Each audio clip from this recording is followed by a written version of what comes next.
दोस्तों, आज हम मिडनाइट रनर मूवी की कहानी सुनने वाले हैं। कहानी की शुरुआत एक असेंबली हॉल से होती है जहां पुलिस वाले हैं और बहुत सारे बच्चे, ऐसे बच्चे जिनकी अभी पुलिस की ट्रेनिंग होने वाली है।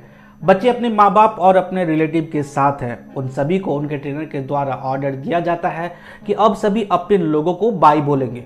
इसके बाद सभी बच्चे लाइन बना के एक कतार में अपने हॉस्टल के तरफ चल जाते हैं। ट्रेनिंग में जाने के बाद सबसे पहले इन सब के बाल काटे जाते हैं, जहां हमारी मुलाकात जीजून से होती है।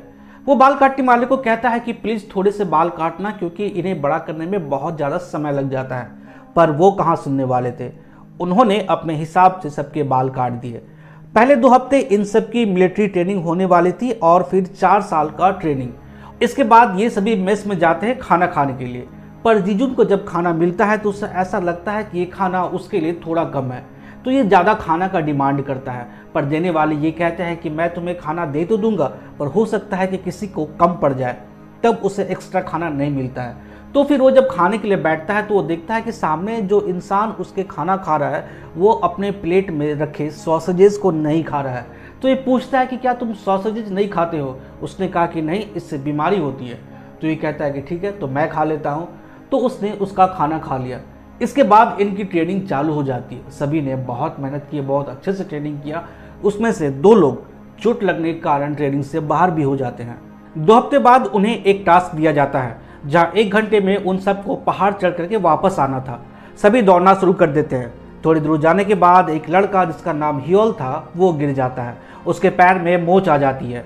बहुत सारे ट्रेनी वहां से गुजरते हैं, पर कोई उसकी मदद नहीं करता। फिर जीजून वहां पहुंचता है। हियोल उसे मदद करने के लिए कहता है, पर यह कहता है कि नहीं, मुझे जाना है। ये कहता है कि मैंने तुम्हें सॉसेजेस खिलाए थे। पर वो कहता है कि वो तो तुमने इसलिए दिए थे क्योंकि वो तुम्हें नहीं खाने थे।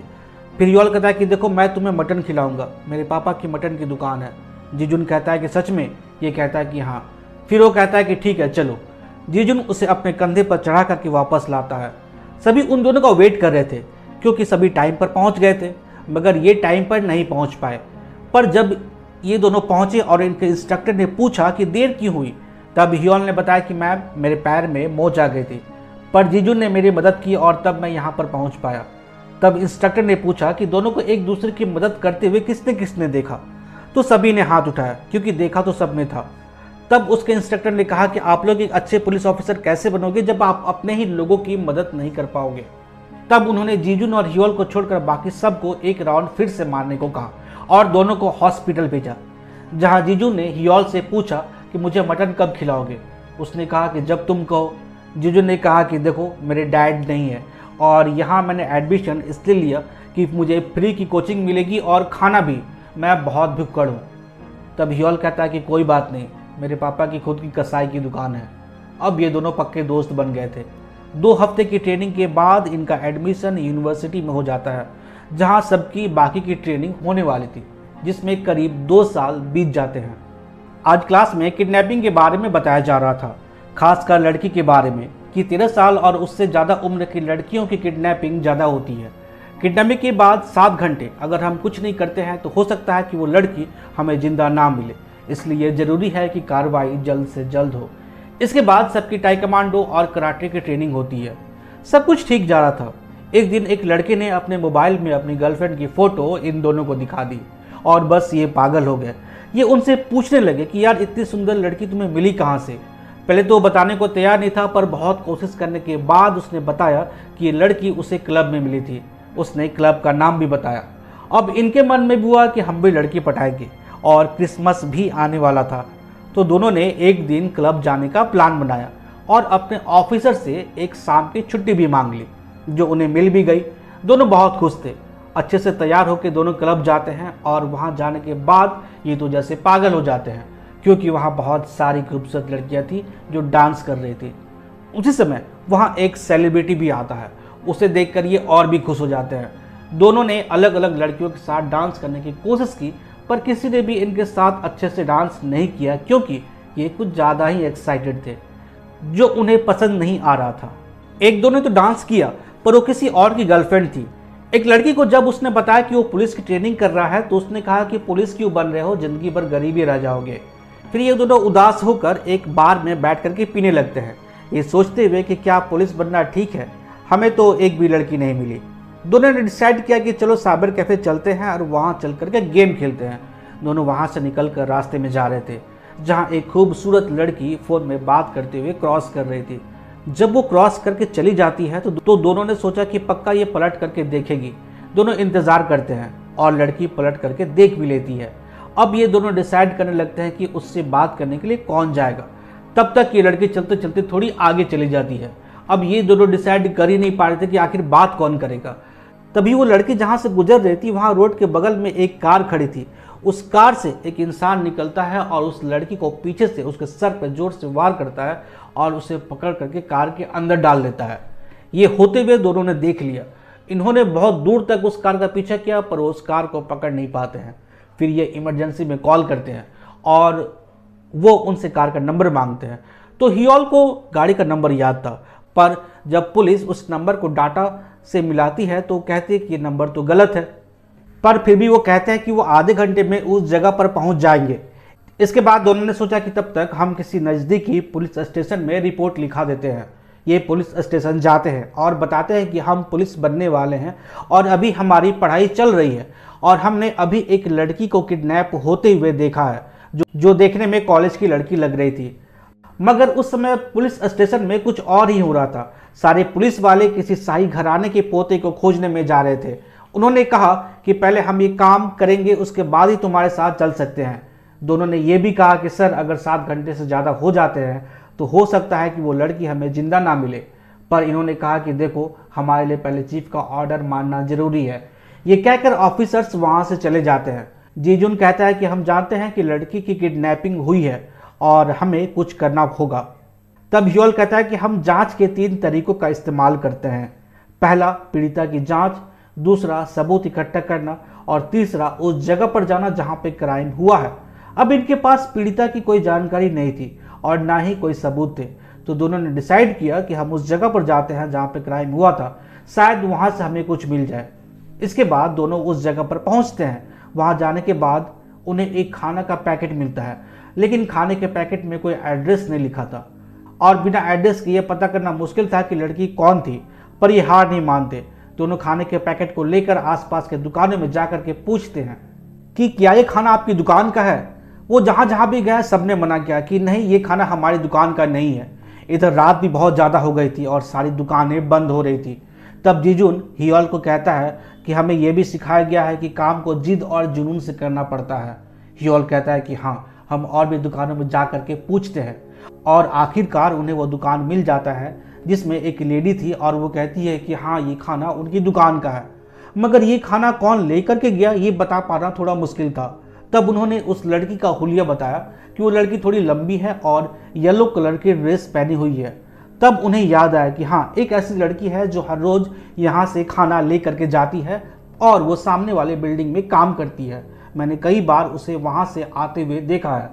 इसके बाद ये दोनों उस बिल्डिंग में पहुँचते हैं और जाकर के देखते हैं तो ये कोई कान साफ करने वाली जगह थी जहाँ उन लड़कियों से और भी कई तरह के काम लिए जाते हैं। तब हियोल कहता है कि जीजुन, अगर हम इस जगह पर पुलिस के द्वारा पकड़े जाते हैं तो पक्का कॉलेज से निकाल दिए जाएंगे। पर जीजुन कहता है कि अगर हम जाएंगे नहीं तो हमें पता कैसे चलेगा कि वो लड़की कौन है और कहाँ रहती है और हम उसकी मदद कैसे करेंगे।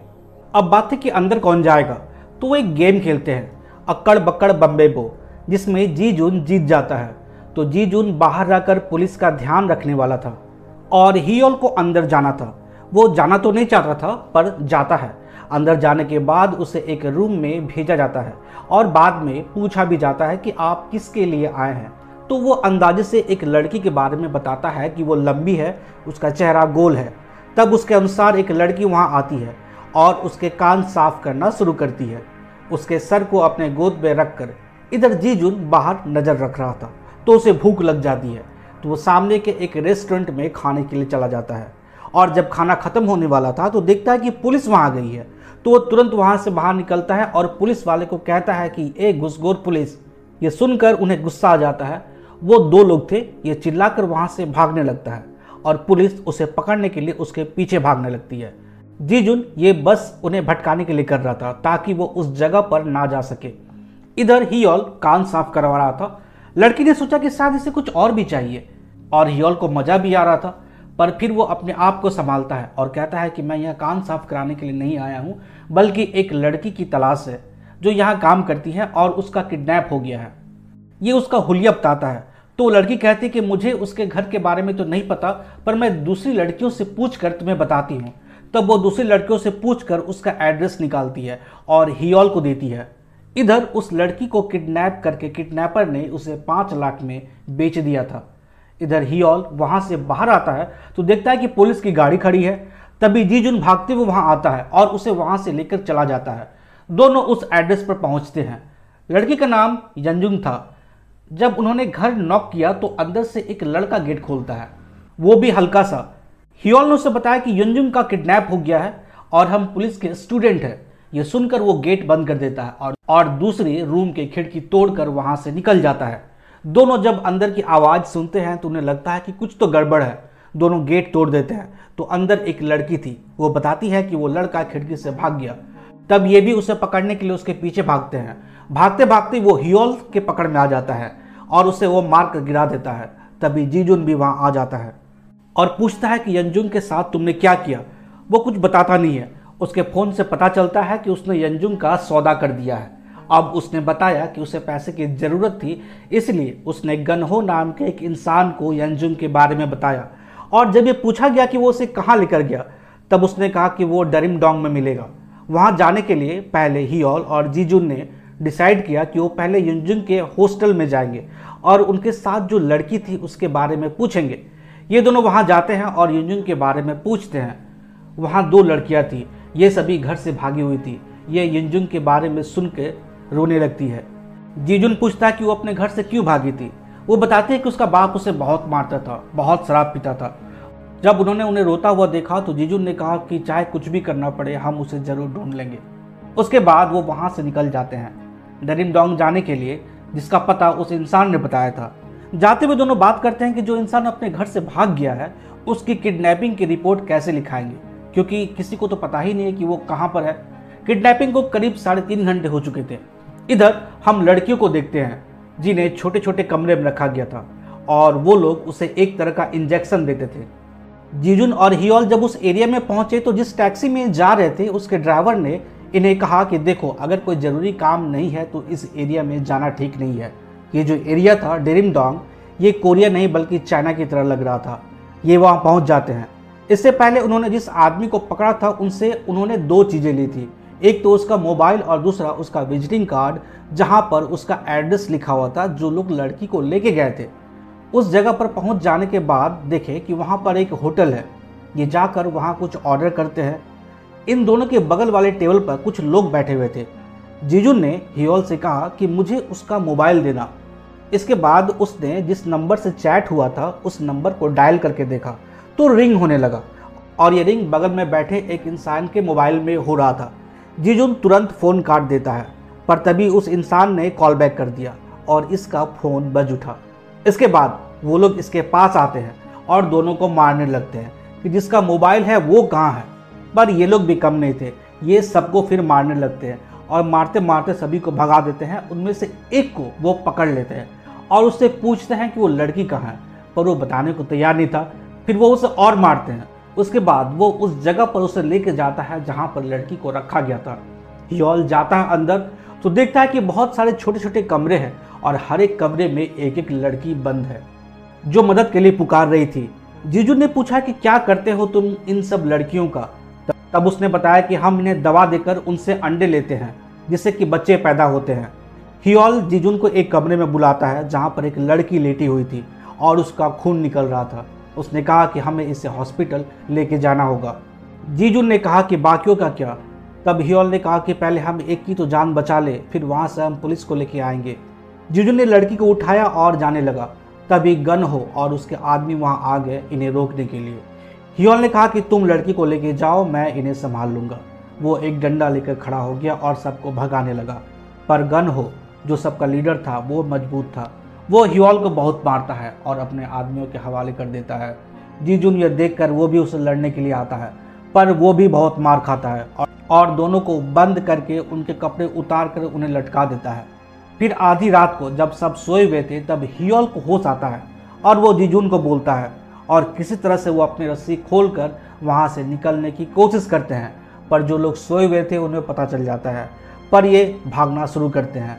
भागते भागते ये बहुत आगे चले जाते हैं और ये लोग उसका पीछा करते हैं, लेकिन भागते हुए उन्हें एक पुलिस स्टेशन दिखता है और ये उसके अंदर चले जाते हैं। तब वो इनका पीछा करना छोड़ देते हैं। जहाँ एक पुलिस वाला था, ये जाकर उनसे कहते हैं कि आप हमारे साथ चलो, नहीं तो उन लड़कियों को वो कहीं और लेके चले जाएंगे। पर वो पुलिस वाला इनका आईडी कार्ड खोजने लगता है। ये कहते हैं कि उन्होंने हमारा सारा कुछ अपने पास रख लिया है, पर ये फिर भी नहीं मानता। उनका आईडी कार्ड वो खोजता है। इस पर जी जून गुस्सा हो जाता है कि अगर उन लड़कियों को कुछ हो गया तो क्या तुम इसकी जिम्मेदारी लोगे। इस पर वो बंदूक निकाल कर उन्हें करंट का शॉक दे देता है। फिर उनके प्रोफेसर को कॉल कर देता है।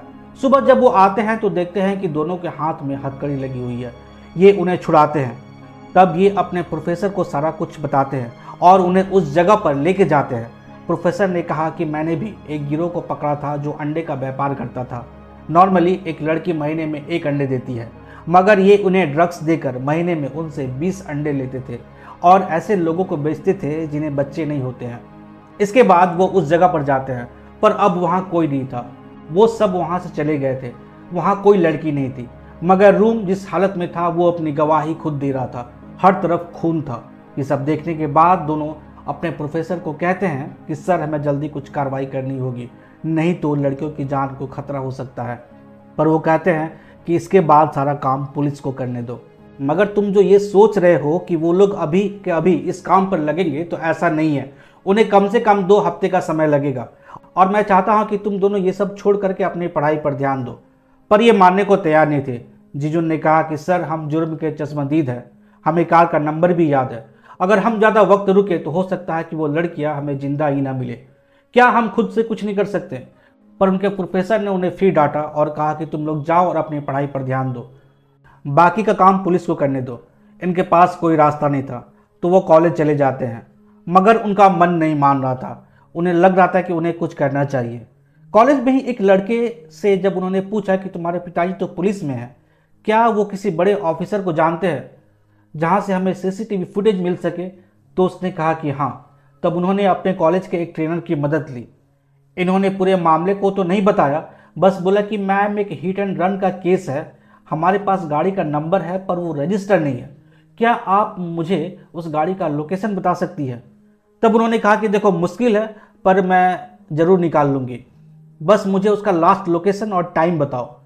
फिर ये दोनों दूसरे ऑफिसर के नाम पर 2 गन, 2 हथकड़ी और 2 ग्लव्स ले लेते हैं ऑफिस से। इधर लड़कियों की हालत और भी खराब होती जा रही थी। इधर जीजून और हियोल अपने आप को फिजिकली मजबूत करना शुरू कर दिए थे, क्योंकि वो जानते थे कि उनकी मदद सिर्फ वो खुद ही कर सकते हैं और पिछली बार बहुत मार भी खाई थी, तो इस बार वो कोई चांस नहीं लेना चाहते थे। कुछ दिन बाद उस ऑफिसर का कॉल आ गया जो सीसीटीवी चेक कर रही थी। उन्होंने उस कार का लोकेशन बताया और साथ में ये भी कि ये कार जहाँ जहाँ भी जाती है इसके पीछे एक हॉस्पिटल का एक्सयूवी हमेशा रहता है। अब जीजून और हियोल उस लोकेशन को देखता है और वो ये समझ जाते हैं कि इस बार खतरा है, मगर वो उन लड़कियों की मदद दिल से करना चाहते थे। इधर जिस लड़की को खोज रहे थे उसके अंडों का व्यापार हो चुका था। एक डॉक्टर एक कपल को आईवीएफ और अंडों के साथ उनसे 8 लाख में उसकी बात हो चुकी थी। उन्होंने उस कपल को प्रॉमिस किया कि वो उसे दुनिया की सबसे सुंदर बेटी देंगे। अब वो दिन आ गया जब सारी लड़कियों को हॉस्पिटल लाया गया और ये दोनों भी वहां पहुंच गए और अपने आप को रेडी किया लड़ने के लिए। लड़कियों को ऑपरेशन थिएटर लेके चले गए। हॉस्पिटल में गनों के लोग भरे हुए थे, पर इस बार जीजून और हियोल रेडी थे। दोनों ने अच्छे से सबकी पिटाई की, मगर इसके बाद गन हो आ गया और उससे लड़ना थोड़ा मुश्किल था। वो अकेले दोनों पर भारी पड़ता है, पर इस बार वो हार नहीं मानते। दोनों बारी बारी से उस पर हमला करते हैं। एक गिरता है तो दूसरा मारता है, दूसरा गिरता है तो पहला मारता है। इस तरह कोशिश करते करते दोनों उस पर काबू कर लेते हैं। इसके बाद वो डॉक्टर के रूम में जाते हैं और सभी लड़कियों को वहां से छुड़ाते हैं। लड़कियां बहुत ज़्यादा थी तो वो अपने सर को कॉल करते हैं और तब वहां पुलिस भी आ जाती है और सभी को पकड़ करके ले जाती है। पर इन दोनों के ऊपर कमेटी बैठ जाती है और जिस दिन इसका फैसला होना था तो उनके टीचर ने कहा कि क्या तुम्हें अपने काम पर पछतावा है? तो दोनों ने कहा कि नहीं सर, मुझे नहीं लगता कि हमने कुछ गलत किया, मगर हम अपनी पढ़ाई को पूरी करना चाहते हैं और हम एक पुलिस ऑफिसर बनना चाहते हैं। इसके बाद कमेटी में कुछ लोग थे जो इनके खिलाफ थे, क्योंकि ये एक स्टूडेंट थे और एक कॉलेज में पढ़ते हैं और कॉलेज के कुछ अपने नियम थे, पर उनके टीचर ने इनका सपोर्ट किया और कहा कि हम अपने बच्चों को यही तो सिखाते हैं कि एक दूसरे की मदद करना। अगर वो उन लड़कियों की मदद नहीं करते तो आज शायद वो इस कंडीशन में नहीं होते। तो उनके ऊपर फाइनल फैसला ये किया गया कि इन्हें 1 साल पीछे कर दिया जाए। और जब ये बात उन्हें बताई गई तो उन्हें उसका कुछ खास अंतर नहीं पड़ा, मगर उनके टीचर ने हियोल और जीजुन को सैल्यूट किया, जिसे देखकर वो दोनों बहुत खुश हुए और उन्हें प्राउड फील हुआ। और दोस्तों, ये कहानी यहीं ख़त्म हो जाती है। अगर आपको कहानी अच्छी लगी हो तो चैनल को लाइक और सब्सक्राइब जरूर कर दीजिएगा। मिलते हैं किसी नए कहानी के साथ, तब तक के लिए धन्यवाद।